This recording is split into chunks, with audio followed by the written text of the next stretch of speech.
Today, there is a conflict in the Democratic Republic of Congo. We believe that those conflicts may be prevented if acted properly and a change of strategy is urgently needed.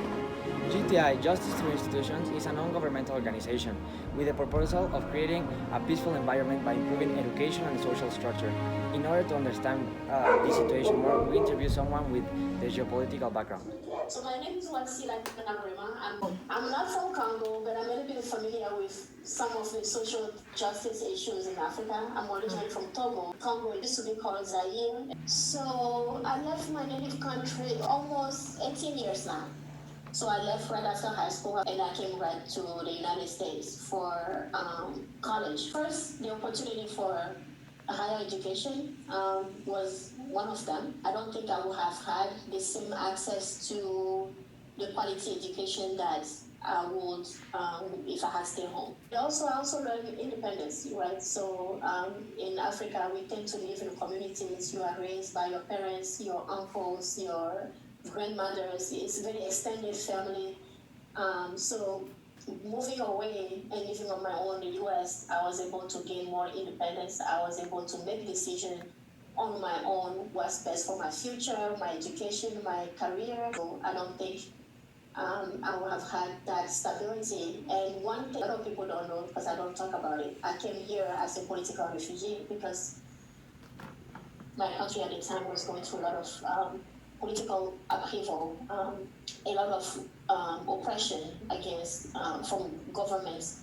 Agents they were political activists. And so I don't know if I would have had the same opportunity to be where I am today if I had stayed. I would say a lot of these countries used to be colonized by the Western world. So it's either Belgium, in the case of Congo, or France and Germany. A lot of these big Western countries, they were established as colonies. There were no borders, right? So when the Western came in, they set up the borders. For example, this fictional border to create these countries. We end up having multiple ethnic groups that were split in now find themselves in different countries, right? At the same time, in a lot of these African countries, they have a lot of tribes, they have a lot of ethnic groups, and not all of them get along. Like historically, they have always fought. But now that they have created these fictional countries, some ethnic groups end up being minorities in the other countries. When we got our independence, the Western countries will favor one ethnic group over the other. And I think the Western countries were able to pitch this ethnic group against each other. The other root of the conflict is just resources, lack of resources. So a lot of these countries are very rich in natural resources. If you take the Congo, one of the largest, richest country in terms of natural resources in the world. But again, they are also one of the poorest. A small group, the rulers, that have access to the wealth of the country, and then I would say 90% of the population does not have the same access. My personal opinion, they are not my favorite organization. I think they did a good job when it comes to helping restore some kind of security for the locals while they are there, which is a noble cause, a good thing to do. But on the downside, they also committed crimes against vulnerable groups like women. Some of these helmet group, blue helmets, have actually raped women in refugee camps. And they were never prosecuted because they are considered as, they have a protected status, like similar to a diplomat, so they can never be prosecuted.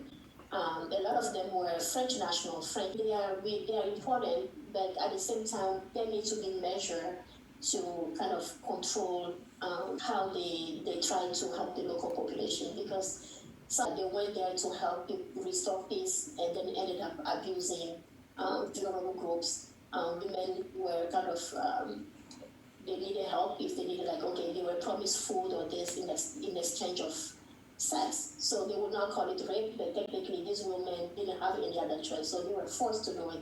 Another situation also, I think it has to do with international law. Sometimes they can witness people being killed and they don't have the authority to intervene. So they were kind of tied, like they would just report that, okay, we saw this group attacking this other group, but they were prevented under international law to actually go and rescue these people. So you kind of wonder, so what exactly is the whole useful if we can just set up clear guidelines on what they can do and the level of authority they have.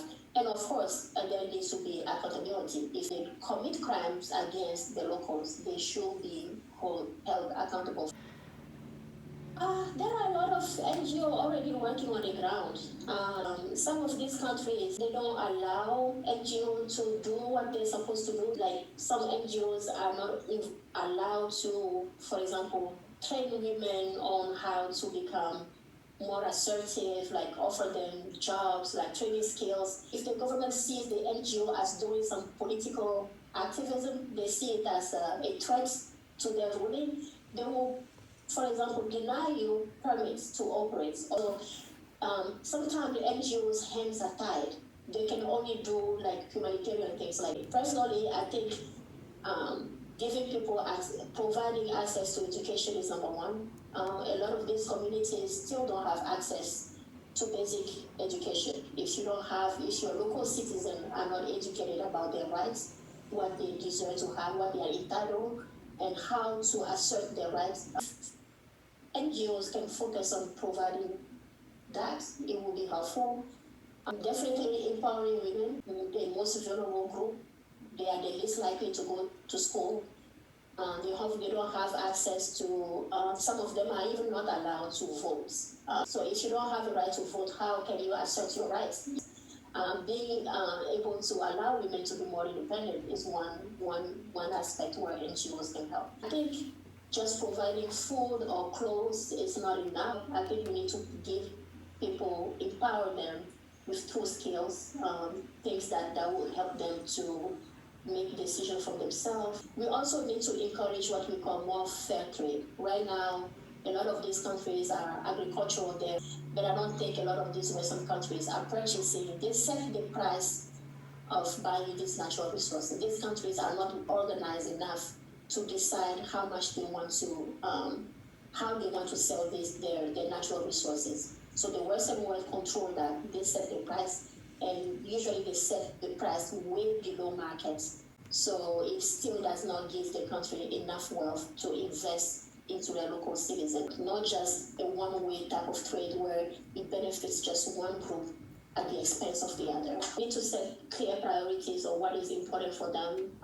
They dedicate a huge amount of time buying like arms when they can use the money for education.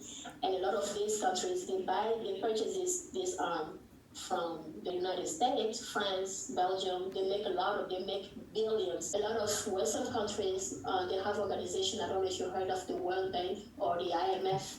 They provide loans to third world countries that they are supposed to use to develop their own countries. But the terms and conditions of these loans are so horrendous. It's almost impossible for these countries to pay back these loans. And there is no check. They give the money to these dictators to invest, and they usually divert. They are very corrupted, so they use the money to buy arms or whatever they want, and the World Bank will never come back and check.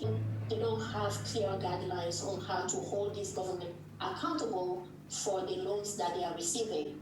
But it's the entire country that has to pay back these loans later on. So there is a lot that can be done to make things better. We're very thankful for you with this time. Definitely your words are very important for us. Ooh. I'm so inspired by you guys that you are so passionate about this issue. Thank you so much.